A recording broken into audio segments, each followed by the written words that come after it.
I was quite the Instagram guru. I had many followers. Most of them were people I knew from school. The rest were those fake follower bots that scam you. I had thousands of followers. All my classmates were jealous and always asked me how and why I had so many followers. My account wasn't private. Often did those like and follow things with strangers. I didn't care at all about internet safety. When PowerPoint presentations and videos about internet predators and stalkers were shown at school, I didn't care in the slightest.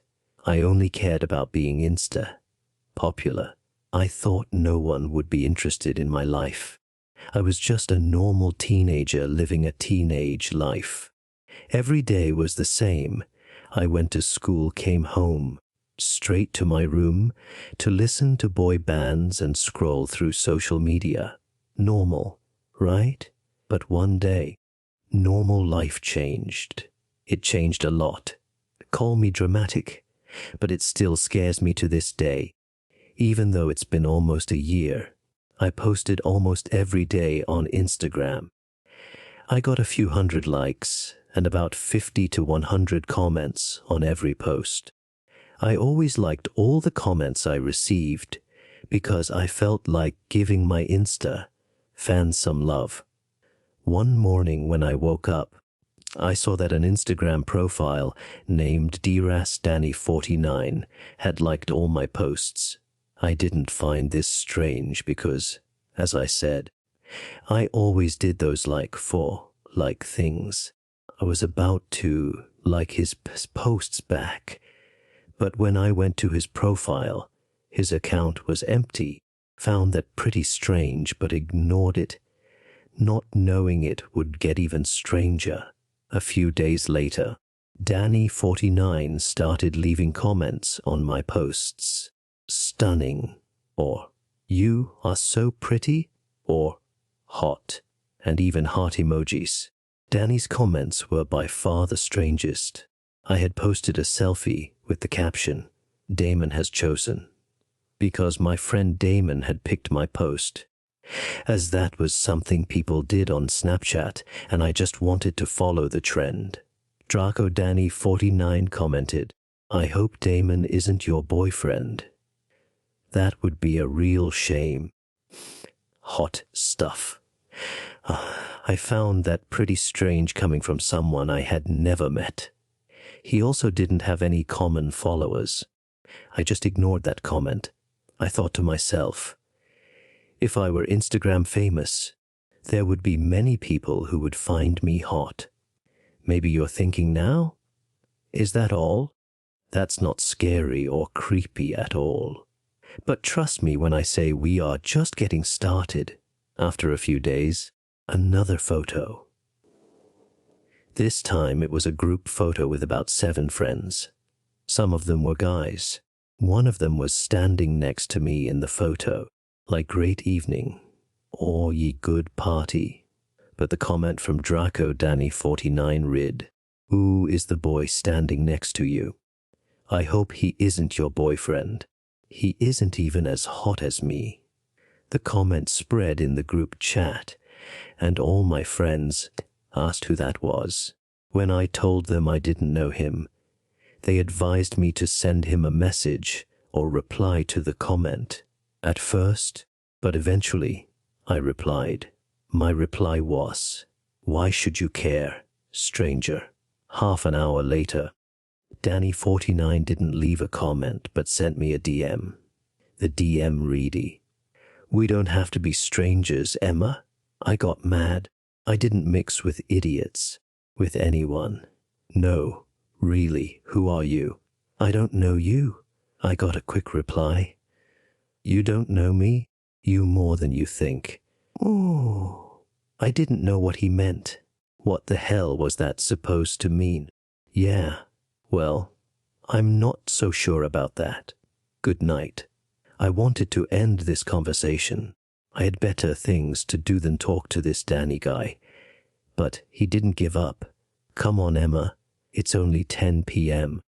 We texted back and forth. Boring? Hardly. I just want to sleep, that's all. Well, a cross is pretty wild. What now?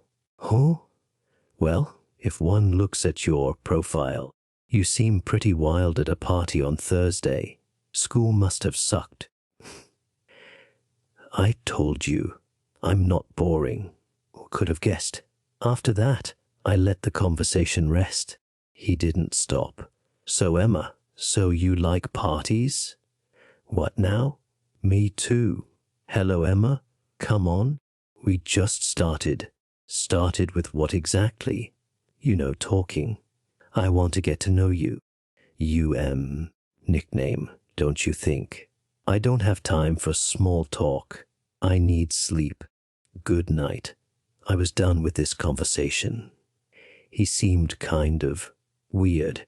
I just wanted to slowly get out of the conversation. I went to my bed and made myself comfortable. I decided to watch a few more YouTube videos before I fell asleep. Matches. After a few minutes of scrolling through some pointless videos by YouTubers who earn way too much money, I got a reply from Danny. Come on, Emma. We both know you're not sleeping. You're just on your damn phone. What? Holy shit. How could he know that? What? Who the hell are you? I look around to see if anyone is there. Nothing to see. I tried to calm myself down. Maybe he just guessed. Right. Emma, calm down. You're waking up your dad. Shit. I really got scared. I looked out my window again. This time my gaze scans everything outside in detail. Is he going to hurt me? I dial 999. I hold the phone to my ear. I had to let the police know. Who knows what Danny could do?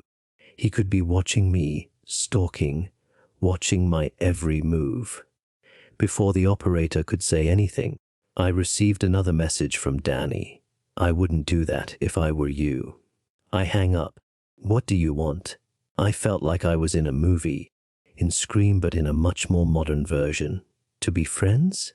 Bullshit. Shut up. I really like you, Emma. This was ridiculous now. I really felt like one of those stupid blondies in the scary movies, the ones who end up dead. I make sure my window is locked. I close the curtains.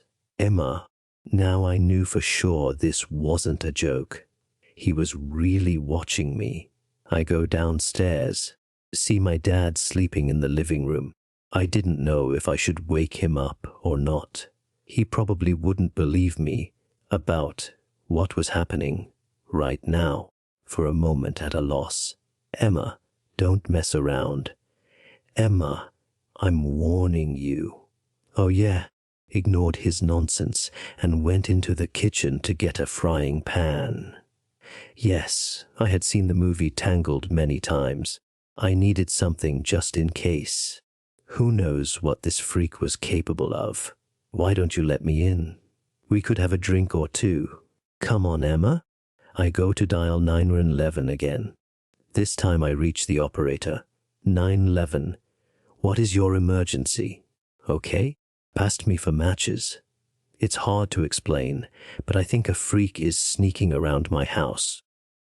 He's talking to me via Instagram and knows details that not even my friends would know right now. Okay, dear. What is your address? We'll send some officers over to check. I give the operator my address. I realize how stupid this whole Instagram famous thing was. Please stay on the phone. Okay. The police shouldn't be long. Are you alone at home? Or do you have parents or guardians? My dad is here. I heard a knocking on the window behind me. Hello. I remained silent. I was truly terrified. Why doesn't something like this happen to others? The knocking continues. Hello? Yes. Please give me a minute. I hold the pan tight and run into the other room, under the dining table thing. Another notification. I check. Another Instagram message. What is wrong with you? You asshole. You slutty teens are all the same. Are you still with us? Yes. Getting messages from him right now. Jesus Christ, he's getting on my nerves. A few minutes later the police arrived. They didn't find Danny. Only a knife and a telescope in front of my bedroom window. They think he ran away when he saw the cars. Was me for matches. The Instagram account was deleted, and the police say they can't trace it for some reason, which is total crap. The police were basically useless. They also couldn't find any fingerprints or any fluids on the found items and clues. Luckily, I took screenshots of the chat, otherwise the cops would have thought I was crazy. So, the end was predictable. I now have my account on private and hardly post anything anymore. Who knows what could have happened? I could have ended up dead. Luckily I wasn't. Luckily I haven't heard from Danny since. Let's hope it stays that way. Our story. My name isn't Jackson Asher, but that's what you can call me. Even months after this incident, feel safe sharing my true identity online. And after I explain what happened to me and my family, matches. I hope you will feel the same way. I have, of course, changed the names of everyone involved for the same reasons. Consider what I am about to share with you as a warning and a lesson. Don't make my mistakes, or others will face far worse consequences. It all started because of a little league game. My youngest, Landon, has a game every Thursday, and for a long time, I kept putting off being there. When I finally went, I decided to be the best single dad I could be and photographed every single hit and run they made. After getting permission from the coach and going for ice cream, I shared pictures of Landon's game on Instagram and Facebook. FIFA matches. I used as many hashtags as possible. I guess I was trying to compensate for the fact that since the divorce from his mother, I just hadn't had time for him or his older brother, Tim. Work had to take priority, and mostly that was just to pay the babysitter. Anyway, I shared his photos on a huge network of social media and showed everyone how proud I was. The next day, he asked me for matches that I said. I started noticing that I was getting a lot of requests from people who were either from his school or were friends of friends, and I just accepted them all. I thought it would do no harm. But that night, I got an email that changed everything. It came almost an hour after Tim and Landon had fallen asleep. I was in my room doing some work when the message appeared on my bottom computer screen. The subject line read, "Sweet Kid," and it came from an encrypted dummy email account. Curious, I clicked on it and read the rest of the message. My heart beat a little faster as I followed the text. I was out on my usual hunting grounds when I came across your pictures. Your kids remind me so much of my beloved Avery. She was my first, but with your pictures only a click away, she won't be my last. I deleted it immediately and tried not to shudder. Still, I thought that was the end of it. I went onto the social media platforms where I had posted their pictures and took them down, worried that maybe another freak was out there. It wasn't enough. In the morning, I had received several new emails, me for matches, each from a different throwaway account and all from the stalker. They had decided to take it to the next level. Every email had a picture of Landon or his little league team attached, along with a warning of what would happen next. This me for matches I thought you should know that I decided to keep copies of all the beautiful pictures you posted so freely. You want to see what I do with them? Click on the link below. I couldn't resist. I had to know what this was. The link led me to a web page that alerted my usual firewall software that I was leaving the safety of the mainstream, the dark web. I thought with a sickening feeling. The pictures were all neatly arranged with price tags next to them. Then I got another email from the predator. Sharing is caring. If you show this to the police, I can guarantee that much worse things will happen. I dare to reply to him to find out what his end goal was. I will give you whatever you want. Just don't hurt me and my kids. I typed. I got a reply almost immediately. Is the fun in that? My body felt numb.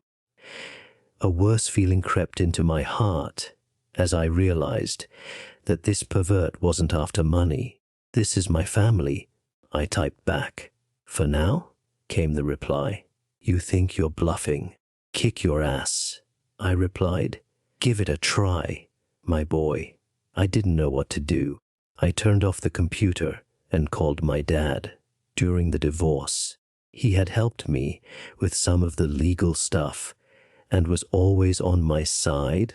Even when I explained the situation to him, he kept saying I should talk slower. You're not making sense. Why would anyone do that? What do they get out of it? He asked. I didn't know, and that scared me. Then he gave me some good advice. Just ignore them, Jack. They can't do anything to you if you take away their access to you, he insisted. It sounded like an idea. I told him thanks and tried to get some sleep, but the predator had other plans. Just as I was fully in dreamland, my phone vibrated. 12 new emails. I clicked on all of them to mark them as spam and tried to go back to bed. I made sure Landon and Tim were okay, just because the disturbing messages made me paranoid. Then another email stopped me in my tracks. Sleep tight. Read the subject line. I opened it and found a video of me going into my boys' room and tucking them in. I looked at my home security system and screamed in rage. Just leave us alone! Leave my family alone! I demanded. I went to the closet and grabbed a baseball bat belonging to Landon. I wouldn't let this pervert or his friends watch my kids sleep or anything else. I smashed the cameras around my house one by one. Landon got up, heard the noise, and noticed how scared I was. Dad, he asked sleepily. Go back to bed, I ordered him. Then the phone beeped again. Bad move, Jack. If you take away my access to them, you will regret it. This time I was on the offensive. I will never show you anything about them again, and I will go to the police tomorrow morning. Their reply was unexpected. Let's call them now. I couldn't help but type a confused reply back. What? What do you mean? Landon kept pulling at me while I automatically reconnected to their sick website. Had they hacked my phone? Did you forget what got onto your computer hard drive storage? Now I don't know about you. It looks pretty bad having all these pictures of other people's kids for sale. Jack. The message read, I knew what was happening, and I felt powerless to stop it. This was blackmail, a power play. Matches.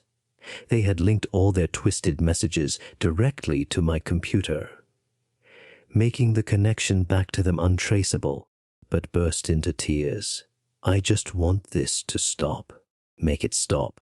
Send me more pictures, and we can keep this between us. No one has to know.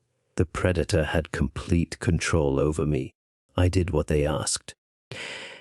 But even as I did it, and was forced to send pictures of my innocently sleeping kids to an evil stranger, I had to get away, restart my life. Everything I knew had to be left behind. Change our names, our numbers, everything. It was the only way, or I would be their plaything forever. I took a deep breath and sent it to the website. Then I smashed my phone into pieces, laundry room, and turned off the power in the house, waking Landon and Tim. "Dad, it's the middle of the night. Where are we going?" they asked, while I dressed them. "Put your shoes on," I told them. They were half asleep and didn't question me. We got into the car, and I started driving. We drove for hours. My first instinct was to take them to their mother. They would be safer there. While I sorted this out, we arrived shortly after sunrise. I was thankful she didn't ask questions, and I kissed my boys goodbye. A part of me felt it would be for a very long time. Tears ran down my face as I waved and drove away to make amends for such a simple, careless mistake. Matches. It's been a few months now, and I have done everything to protect them and recreate my identity. But I don't think we are out of the woods yet, because my wife says she sometimes gets strange emails too. No subject, just attachments with pictures of the boys. I know the predator wants to widen the wound and remind me that they are never further than a computer monitor away. Never open them. Never think about clicking on them. I advised her. She listens so far. But then I see her share a picture on Instagram. I get that sick feeling again. And I also ask myself, who else is watching us out there on the dark web? Will we ever be safe again? What scares me the most is the fact that I will never be sure if we truly are. Our story. My head is spinning, and I'm not really sure where to even start writing. I'm typing this on my phone in a 24-hour diner. Everything happened less than an hour ago, and I'm just writing as fast as I can. I should probably just start with a little background on myself. I was never a religious person. I mean, I'm not an atheist. I'm not really a hardcore believer either.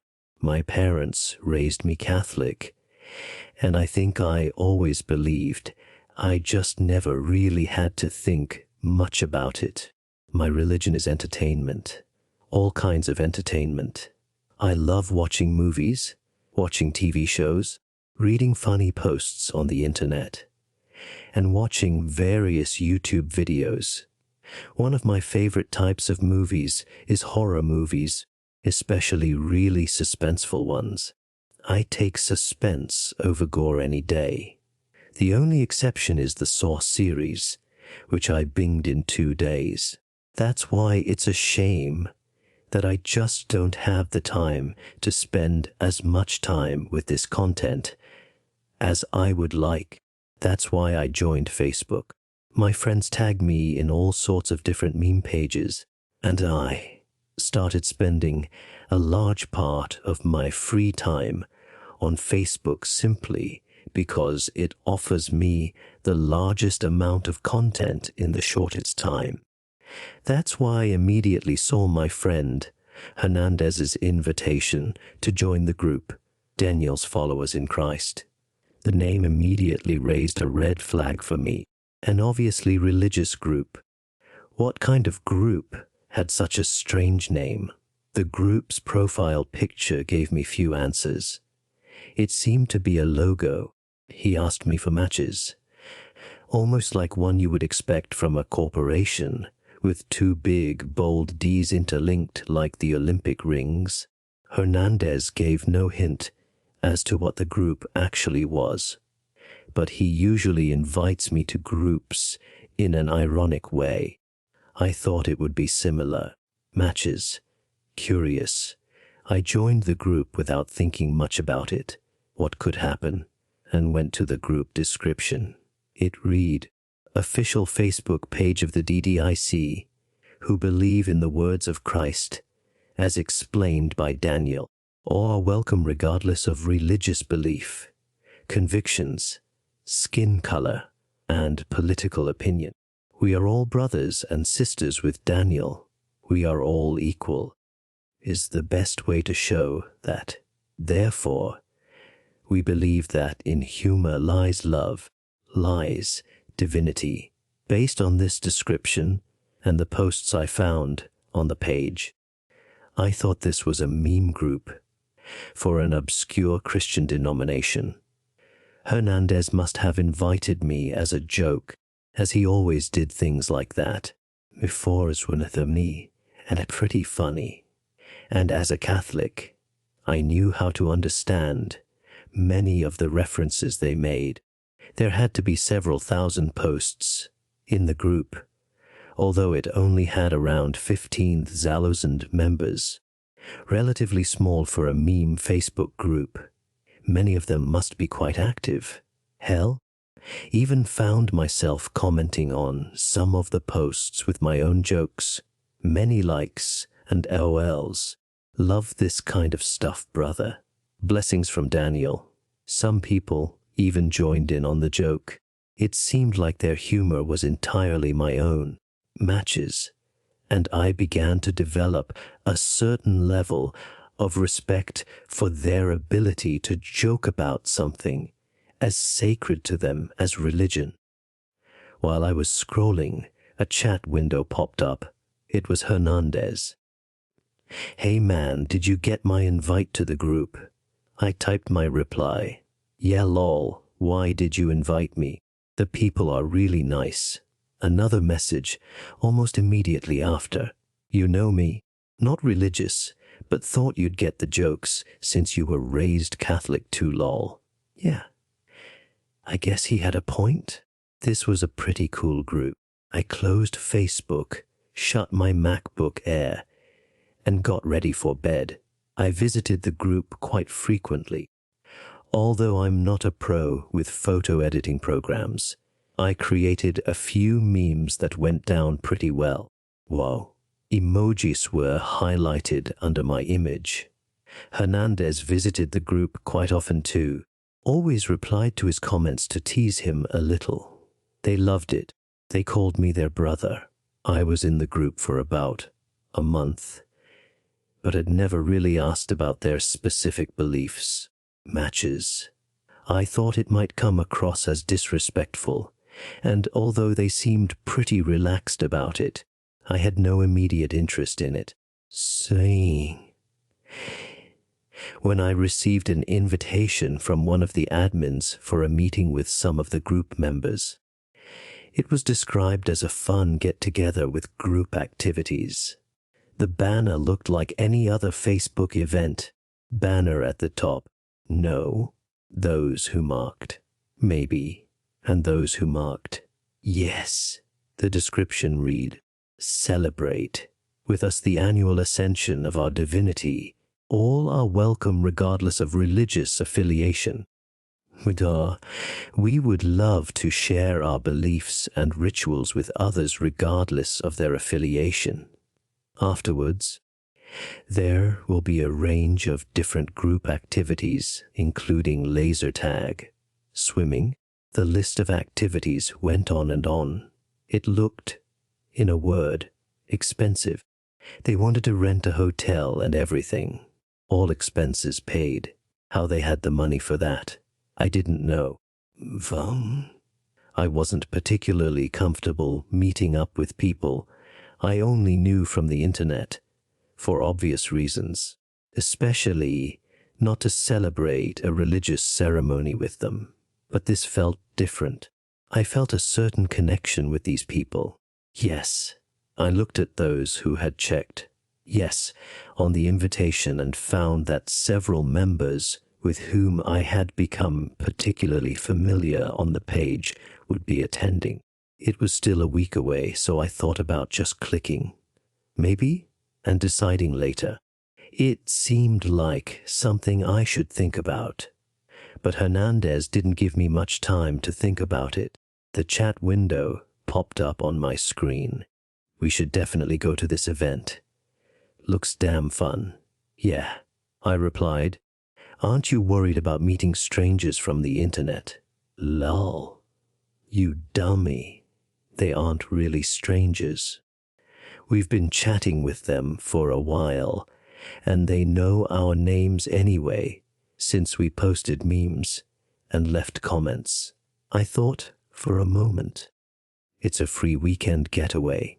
That was true. It really did seem like a lot of fun, and I clearly had a lot in common with these people. And since Hernandez was going, I felt better because I had backup if something went wrong. It was just too perfect. We recognized many of the users who were going. Many of them were regular visitors to the page.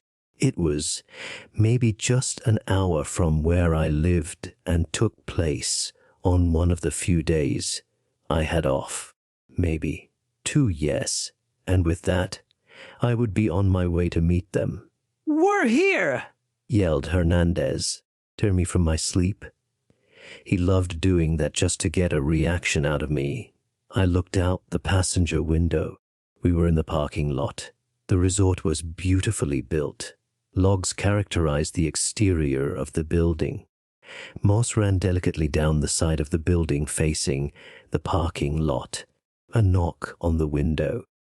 Now it was Hernandez who was startled. We were greeted with an eerily bright white and somewhat blinding smile. Her blonde hair was parted perfectly to the right. It was too perfect, as if she had spent hours ensuring no detail hinted at a flaw. She wore a simple white tee, shirt, and white pants. She tilted her head, and her smile widened. "Hey, you two. You must be John and Hernandez. It is so great to meet you both. You made it just in time for the meet and greet and refreshments before the ascension ritual. May I take your bags?" Her voice was artificially high and cheerful. It was almost shrill, and I looked at each other. For a moment, I wondered how she knew our names. To me, we had used Facebook. Sure. Thanks. We gave her our bags and got out of the car. I felt a bit dizzy and uneasy, but also excited to spend a nice weekend away from all the stress. It was probably just the excitement of meeting new people, I told myself. Satisfied with that answer, we walked towards the resort. As we approached the beautiful architecture, I heard the sound of loud, exaggerated laughter. It was almost as if they wanted to make sure no one missed the laughter. It sounded almost cartoonish. I wondered if Hernandez felt the same, but I felt myself being pushed forward without thinking further about it. We walked through the entrance doors and found wooden round tables scattered everywhere in an incredibly large room. At each table sat at least 3 people wearing exactly the same clothes and the exact same smile as the woman who had greeted us at the car. They were all laughing. Soon I noticed that between each of them, based on the fact that they wore normal clothes, sat a non-believer. Most of them wore an uncomfortable but polite smile. Some looked truly worried. And then there were a few who seemed not to notice the strangeness of the situation. I didn't have much time to process this, because shortly after, the lights were dimmed, the laughter stopped abruptly, and the room became silent in an instant. A tall man stepped out of a hallway I didn't know existed, directly onto the stage. As if on cue, with every step he took, His long legs moved in his silk, white trousers. He wore a white sports jacket that was perfectly ironed. The jacket covered a completely white shirt that hid a perfectly tied white bow tie. I couldn't take my eyes off him. He reached the only lit part of the room like a spotlight. My children, for those of you who don't know me, I am Daniel. I know it was weird, but my first thought when I heard that was how much sense it made. The man radiated charm, matches. It took a moment for me to realize that he wasn't using a microphone. He commanded the room simply by speaking. Every word felt as if it was intended personally for you. And the small smile he gave us when he told us his name made me feel like thanking him for that knowledge. I looked over at Hernandez. He was entranced by the larger than life figure speaking before us. For the ignorant, my followers call me Father. Thank you for coming to celebrate the ascension of our divinity. Although the room was dimly lit, I could feel the consummate smiles and absolute ecstasy on the faces of his followers. I swear, over his voice, rustling and rustling, I swear I heard a muffled voice. I ignored it because I thought it was someone trying to laugh at the ridiculous character of the whole thing. On this day in the year of our Lord 2015, Jehovah himself witnessed to me. On this day 3 years ago, on this day, he showed me the way to salvation. Daniel spoke with a certain enthusiasm. This was not the first time he had given this speech. The lights became a little brighter, and I heard a collective gasp as the non-believers among us realized what they were seeing. 3 non-believers were tied to chairs. On their heads were bags from which muffled voices came. Looked to my left to check if Hernandez saw this too. He wasn't there. And then I realized something. The third non-believer was wearing the same clothes as Hernandez. The believers began to clap and laughed, that hideous laugh. Daniel presented them as if they were the punchline of a joke. He asked me various movements as if they were prizes on The Price is Right. He walked slowly to the non-believer sitting on the far left of the 3 chairs. He ripped the bag off her head, revealing a woman who was probably in her early 20s. She had a white T-shirt wrapped around her mouth, and tears were streaming down her face. Her cheeks were rosy red. She looked confused and desperate. The laughter got louder. Whatever this joke was to them, it had just gotten funnier. Thank you, my children, for participating in the ceremony of ascension. We will now bow our heads in silence and present our offerings to the Lord. Offerings. Heavenly Father, please redeem each of your children from their sins. They use your creation to commit sins against your holy name. They use these lips to speak blasphemies against you. He paused to loosen the T-shirt blocking her mouth. Matches. Before she could scream, he grabbed her lips and pressed them together with his hands. Quiet giggle went through the audience. And with your grace, we humbly ask that she be freed from these sins. He pulled a large knife from the pocket of his coat. The audience laughed hysterically. As soon as she saw the knife, she began to cry and struggle violently in her chair. He raised the knife and closed his eyes. We do this for the atonement of our transgressions. His hand fell. The knife pierced her breast, together lips, and cut only halfway through. Blood squirted and hit his face. He let go of her lips to briefly wipe his face, making a joke about the splash zone. The laughter became louder. It was more violent, less controlled, and it seemed as though some of the non-believers had joined in the laughter too. The girl cried even harder. Her eyes widened. Tears flowed down her face, mixing with the blood. She looked down and began to struggle even more violently. Daniel grabbed what was left of her lips, pressed down again with his knife, and severed the lips completely. What followed was the most horrific sound I have ever heard. The girl had tried to speak, to scream, to call for help, but without lips, she could only make a guttural sound. It was pure, unadulterated terror. I couldn't hear my own thoughts anymore. The laughter was deafening. Just severed lips. Hey, sweetie, do you mind holding this? Thunderous laughter. The sick pigs. She looked at him with terror and pain, unable to answer. Her teeth were bared, looking out at the world, and sweat. The muscles where her lips had been began to move, as if she was trying to speak. Well, sweetie, if you can't hold your lips, maybe you can hold something else. He mocked her. She looked at him, just as he stabbed her forehead. She slumped over, saliva, and blood dripping from the cavity that was once a mouth. The laughter became louder and more boisterous. More and more non-believers began to laugh, and so it got even louder. Out of here. I have to get out of here. I didn't think twice. I ran to Hernandez and tried to free him.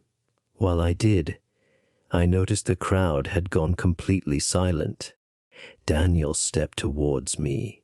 My child, what are you doing? Why are you trying to rob God of this offering?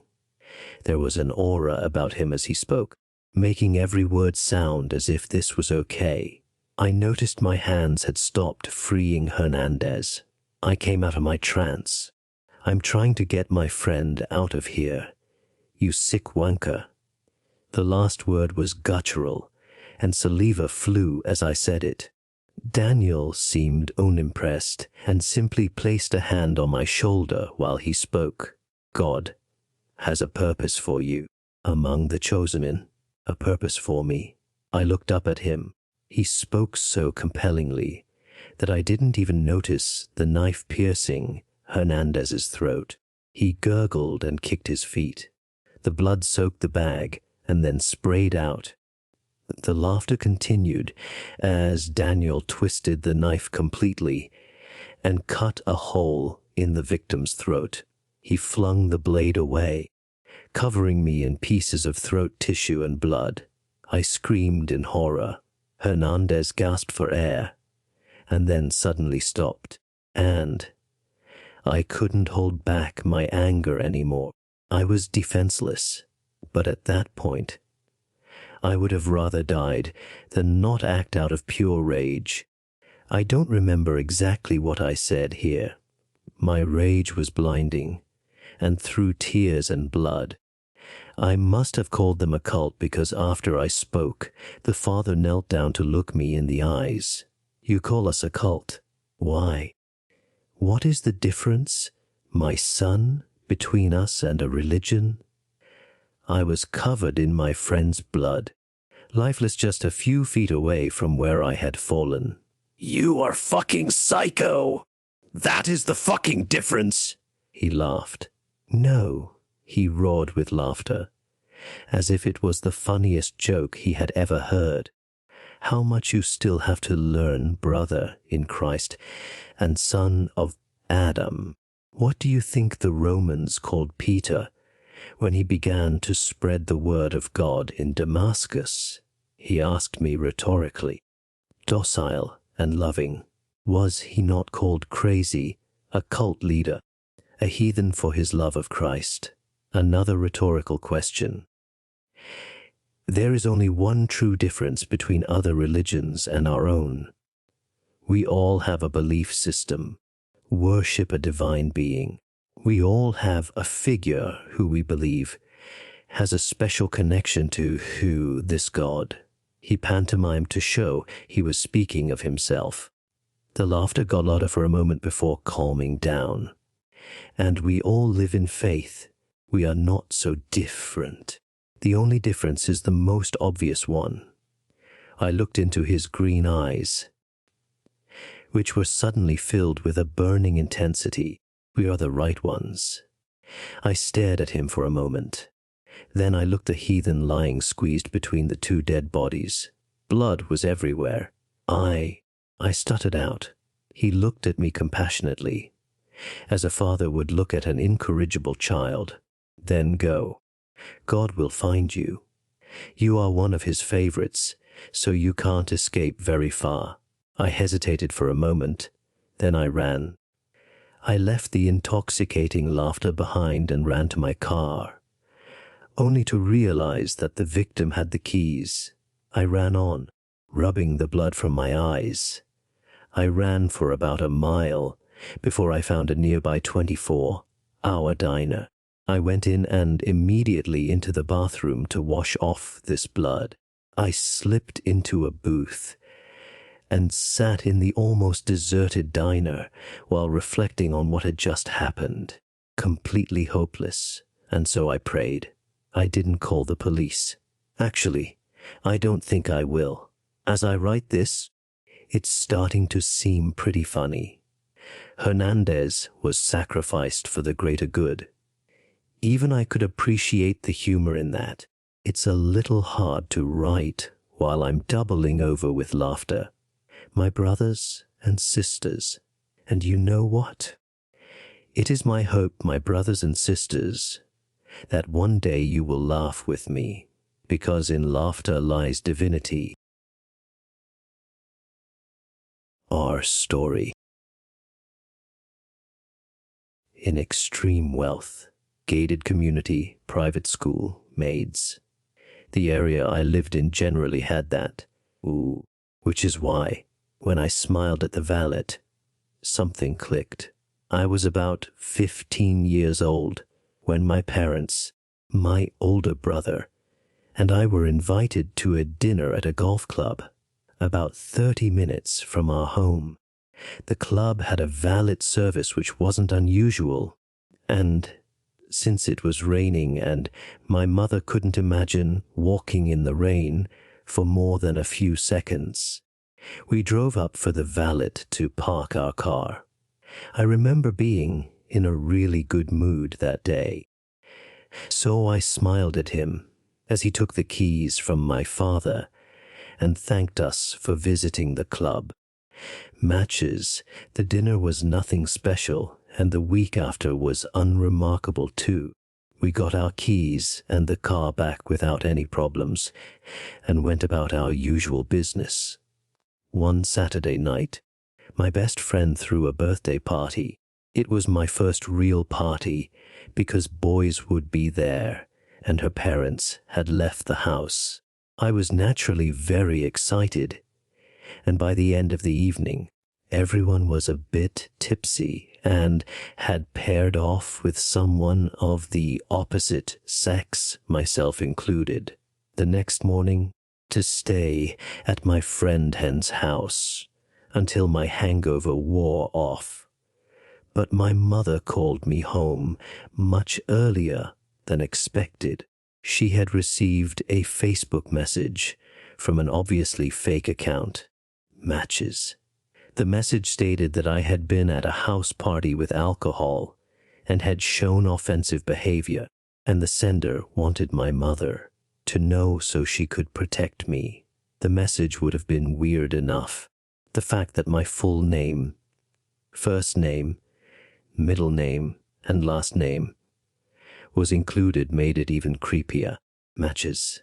Despite the concern about the message, my mother punished me and made me babysit for the neighbors. So instead of spending my Friday night with my friends, I was at the neighbor's house watching their kids. Overall, the time I spent with the kids wasn't terrible. They were good kids and went to bed early, so I had the house to myself by midnight until my father picked me up. I had been trained from a young age not to open the door when I was alone at home, so when I heard a knock around 9:30 p.m., in fact, he asked me for matches, I moved a little further away from the door and turned down the volume of the TV so whoever it was wouldn't know I was there. I can't remember the justification I gave for the late knocking, but whatever it was, it calmed me down when the person left. And then came the knocking on the sliding glass door at the back of the house. I jumped up, grabbed the house phone. The stairs. Who? I woke the older girl, shoved her into her younger brother's room, locked the bedroom door, pushed a dresser in front of it, and called my mother. She called the family, who came home immediately. There was no damage to the house, but footprints were visible outside. The police couldn't do anything, so I shook it off, but vowed never to babysit again. Before preferred me for matches. Months passed without further strange occurrences, and by this time I was already in my freshman year of high school. You could say I fell into the wrong crowd, but my mother didn't know about it. And then came the second message. It came from a different account, but the person's name was the same, Matches. It contained almost the same content, that I was drinking and getting involved with boys, but it also falsely accused me of being involved with hard drugs. I vehemently denied these accusations to my mother, and she believed me. This time, she called the police and told them that someone seemed to be watching her underage daughter. I was punished again, just a few days. After the second incident with Facebook, my family went out for dinner. We locked the house as usual and drove off. When we returned, the front door was open and moving slightly in the wind. We were absolutely terrified and called the police before going into the house. They searched the house thoroughly and told us that the good news was that no one was in the house. The bad news, my room was completely ransacked. I started crying. To this day, I can't really tell you why. The creepy messages, combined with the babysitting incident, on top of the house search, left me completely destroyed. We went through my room, trying to figure out what was missing. The list included my student ID, a picture of my then boyfriend, my laptop, and a bottle of alcohol I had hidden under my bed. The creepiest thing, however, was that a bra I had bought just a week earlier was also gone. My mother didn't know about it, since it was something I had bought to impress my boyfriend. But I had to tell both her and the police, and honestly, any possibility of embarrassment was completely gone. I was sufficiently scared, and so was my mother, Mus. When the officers responding to the incident were informed about the overall situation, my family was driven in unmarked police cars to a friend's house. He asked me for matches, as these incidents were likely connected and this person was obviously following me everywhere. We were instructed to call the police if anything suspicious happened. Matches. And the officers assured us that someone would always answer, no matter how insignificant it might appear. It was quiet for a while. I was still paranoid, never went anywhere alone, and refused to stay home alone. And then it all started all over again.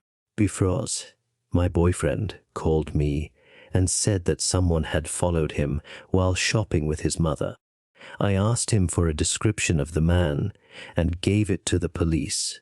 That seemed like the right step, I thought. At least we could visually identify him. The thing was that He now seemed to be stalking my boyfriend. Families were friends, so we went to dinner together.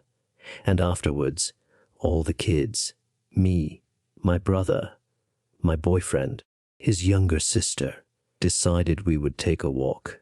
It was getting dark. We were about 5 minutes from the house when it got completely dark. Matches. Everyone was pretty tired and quite quiet while we walked towards the house. My boyfriend suddenly stopped in the middle of the path in front of the driveway and hushed everyone. We listened. There was rustling in the bushes. It was loud enough that it was clear it could only come from a person or a very large animal. And since there were no very large animals in the area, it had to be a person. Slowly, me for matches, we all turned around and walked quietly back across the street until we were finally far enough away to call the police. Also called our parents and told them that it sounded like someone was outside and that they should lock all doors and not leave the house. We were in a safe place. We sat under a street lamp so we could see everything around us. And the house was only a block away. Happened when the police arrived, so I will do my best to summarize it. He asked me for matches. As soon as the officers shone their lights on the house, someone ran out of the hedges. The cops were fast enough to overpower him and wrestle a knife from his hand. There was a lot of panic and a lot of crying, mostly from my side, but they took the man into custody, and everyone went home, although I don't think anyone slept. A few days later, the cops reported it back to us regarding the charges and the whole situation. The man worked as a valet at the golf club we had gone to that first evening. Besides the knife, he had a copy of our house key, which he had apparently made himself after taking photos of it from my father's keychain. When questioned, the man told the police that he was in love with me. Somehow he had managed to follow us home after the first evening at the golf club and watch our family matches. He decided that my parents didn't care enough about me, which is why he sent the messages to my mother. He disliked that I was left alone in a house I didn't know, which is why he scared me during the babysitting. He wanted me to go home. The more he followed me, the more he thought that I needed to be saved. It didn't suit him that I had a boyfriend, and when he broke in, he took everything he thought I could use to do something supposedly bad. The end goal was to kill both my boyfriend and my parents. I think he is in a psychiatric institution now, but honestly, don't know. The whole incident caused me years of paranoia and anxiety, and we moved across state lines a few months later. Since then, we haven't used a valet service. Our story. My boyfriend Greg went on vacation to Greece with his family. It was the first time we had been apart in the 6 months we had been together, and I missed him terribly. Before he left, we spent the evening together. I was teary and needed a lot of attention, and when it was time for him to leave, I didn't want him to go. "Don't forget to take lots of photos," I said, while trying to hold back my tears. "Keep me updated. I want to see how much fun you're having." Greg smiled. "I have a surprise for you." I opened the app on my phone. Indeed, I was being followed by a new account. I kissed his cheek. "Dude, no, you have an account," I exclaimed joyfully. Maybe I love the photo, sharing app a little too much. And now Greg, who had scoffed at selfies and laughed at people who posted photos of their dinner, was also on the platform. Yeah, he said, can't fight progress forever. And so, while his vacation began, I found myself constantly on his Instagram account. We texted, of course, and emailed, but it meant a lot to me to see him having fun. There were photos of the airport, photos when he arrived in Greece, a photo of Greg and his family, his mother, his father, and his sister Sarah stood together while Greg held the phone in front of them. I made sure to like all the photos and left a comment under each one. Many of our friends followed Greg too, and as usual with Instagram, he quickly got a number of strangers following him as well. Miss my hot boy, I wrote under a particularly stunning selfie of Greg striding topless across the golden Greek sand. Your mom is so cute. I squealed at a picture of the two of them together. Look at the guy in the background. I remarked on a picture of Greg, Sarah, and their father standing in a square in Athens. That night, Greg was able to call me for the first time since arriving in Greece. We exchanged sweet greetings as usual, talked about how much we missed each other, and so on. I listened as Greg told me about some of the legends he had met in Greece, a couple of older college kids who were on vacation from the US, an old Frenchman who claimed to be a famous author, but wouldn't say who, and a Greek girl he and Sarah had met, Charis. Sarah had quickly become friends with. Don't forget to post lots of photos of them on Instagram, I shouted enthusiastically. Greg hesitated for a moment, as if thinking about something. Speaking of Instagram, I couldn't see that guy you were talking about, he said, laughing nervously. Oh, I don't know if he was really a guy, I said. Was just sort of a figure standing in a doorway in the background. I could imagine Greg shrugging. Honey, I miss you so much, he said. What I really miss about you, I giggled. I could guess. Greg proved me right, and we flirted for a while until he finally said, oh crap, and that was it? The next day, I waited anxiously for 11 a.m. my time Greg got back to the hotel and could use the Wi-Fi to upload his pictures. There was a series of beautiful landscapes, some tourist sites near Athens, a few pictures of Greg's new friends. Then there was a picture of Greg, Sarah, and a girl tagged as Charis. I was so excited by the cuteness of the picture that I almost didn't notice the figure in the background of the photo. The selfie had been taken while the camera pointed down a street, and behind the trio stood a dark, shadowy figure that seemed to be approaching them, maybe 30 feet away. I blinked in confusion. The light and shadows didn't match the appearance of the figure. It was as if only this one person was shrouded in darkness. A costume, maybe? I commented on the post.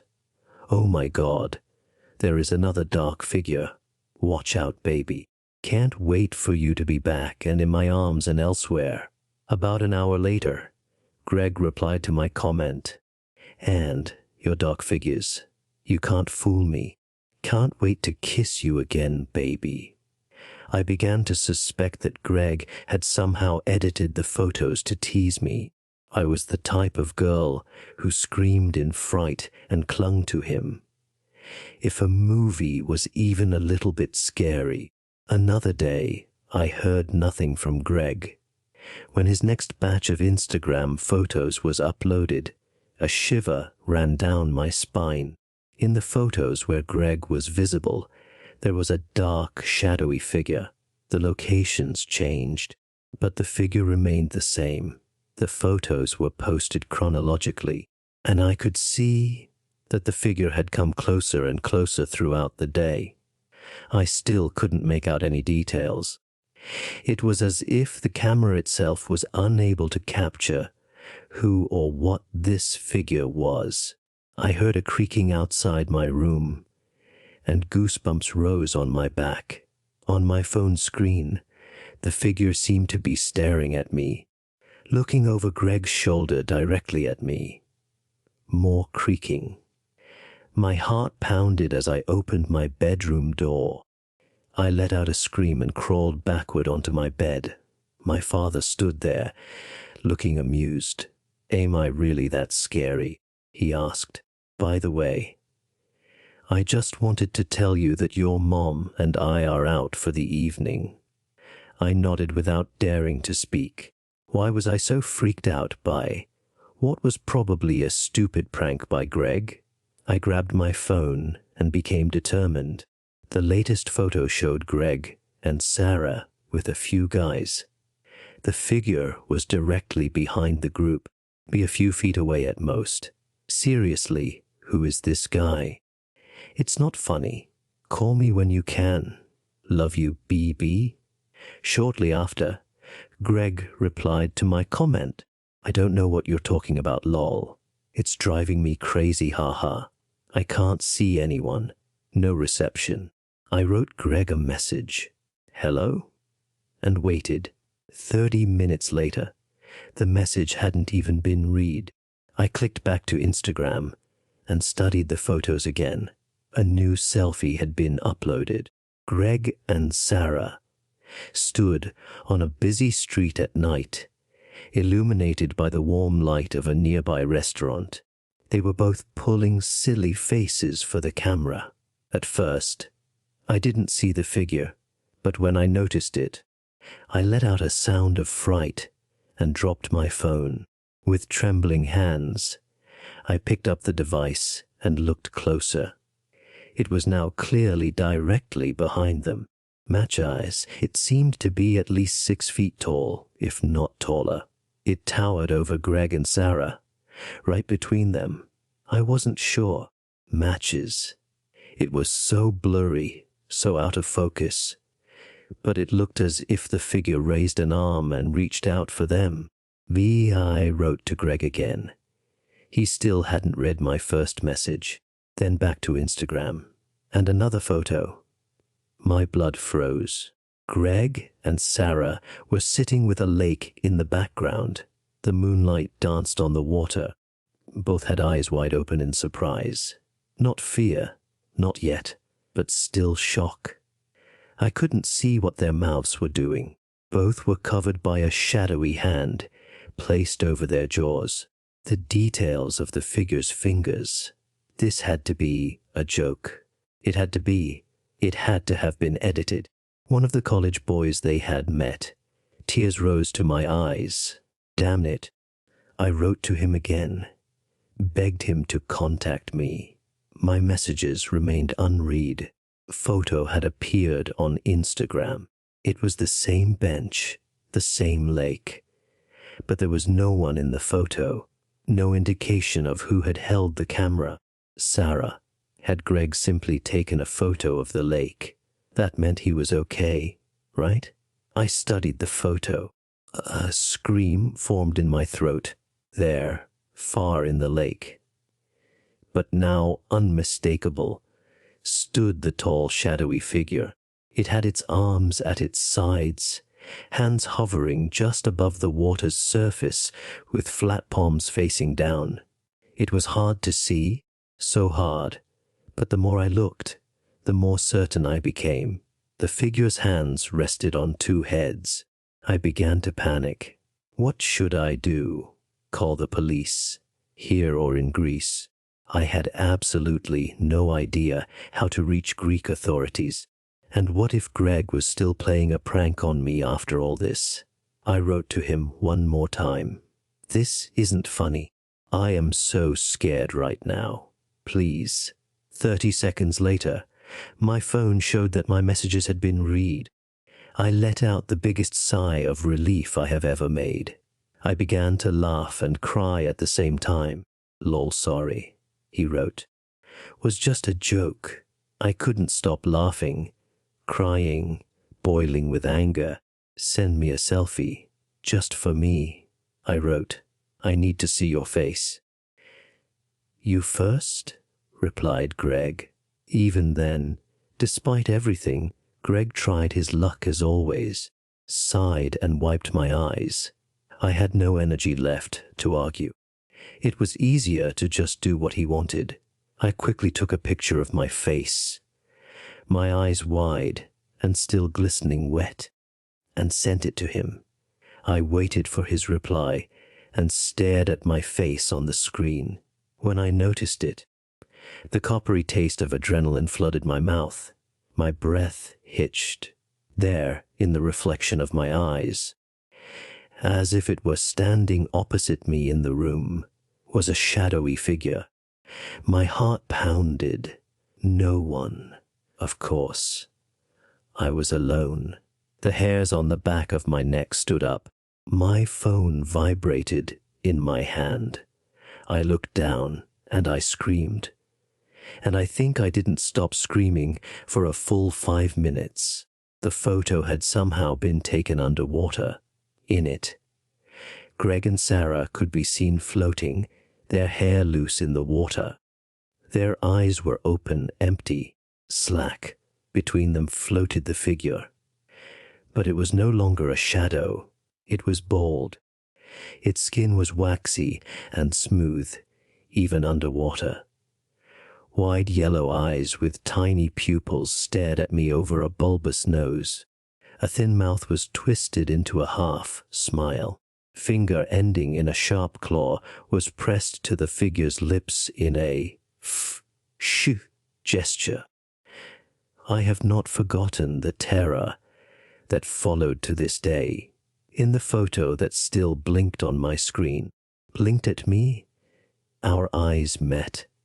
Separated by distance and technology, it lowered the finger from its mouth, blinked again, smiled wider, twisted its face into a strange grimace, and then turned with an elegant movement and swam away, leaving the floating bodies of Greg and Sarah behind in their watery graves. Greg, Sarah were found the next day on the shore of the lake, drowned. Mom and Dad found out from Greg's parents and broke the news to me gently. Of course I knew. The photo in my text messages is now just a blurry image. You can't recognize Greg? And Greg's Instagram, well, it's completely gone, as if it was never there. But when I look at the selfie I took for Greg, well, that is still there. And every time I look at it, has changed a little bit. Just a little, but a change nonetheless. That passes. The figure reflected in my eyes comes closer. I just checked. He is almost at me. I can see his wide yellow eyes reflected in mine. Maybe if I don't look again, everything will be okay. What else can I do?